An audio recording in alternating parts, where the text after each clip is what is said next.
বঙ্গবন্ধু, তাদের বঙ্গবন্ধু শেষ পর্যন্ত তার নিজের দলকে নিজের হাতে ধ্বংস করে শেষ করে বাকশাল তৈরি করেছিলেন।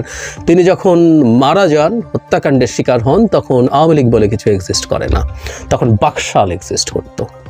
অবশ্য বঙ্গবন্ধুর আওয়ামী লীগের কথা বলছেন। যাই হোক, সেসব তর্কে যাচ্ছি না। যে আলোচনাটা খুব স্বাভাবিকভাবেই হচ্ছে সেটা হলো একজন কারারুদ্ধ মানুষ কিভাবে তার ফেসবুকে এরকম স্ট্যাটাস দেয়।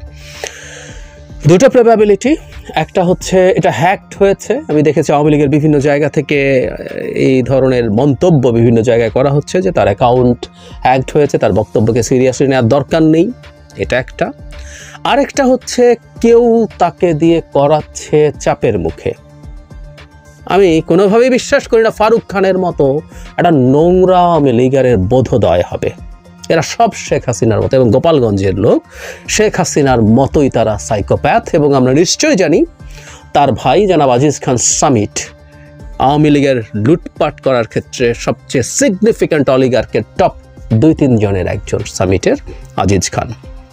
সো ওনার বোধোদয় হয়েছে, ওনাকে বুঝিয়ে শুনিয়ে ফোন দেওয়া হয়, উনি স্ট্যাটাস দিয়েছেন।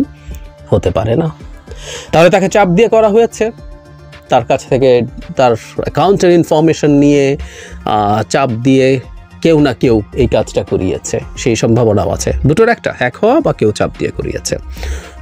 যদি হ্যাক হওয়া থেকে এটা হয় তাহলে তো কিছু বলার নেই, সেটা নিয়ে আমাদের গুরুত্ব বা পাত্তা দেওয়ার কিছু নেই। কিন্তু তাকে চাপ দিয়ে এই ধরনের কোনো কাজ যদি করার চেষ্টা করা হয়, এটাকে আমরা খুব সিরিয়াসলি প্রতিবাদ করব। প্রতিবাদ এই কারণে করব, এসব করে আসলে কিছু অর্জন করা যায় না। চাপ দিয়ে নানা রকম কথা বলানো যেতে পারে, বলতে বাধ্য করা যেতে পারে, যেহেতু সময় এখন তাদের পক্ষে না, তারা এখন নানা কিছু করার চেষ্টা করতে পারেন, কিন্তু এগুলো করে আসলে দিনের শেষে খুব বেশি অর্জন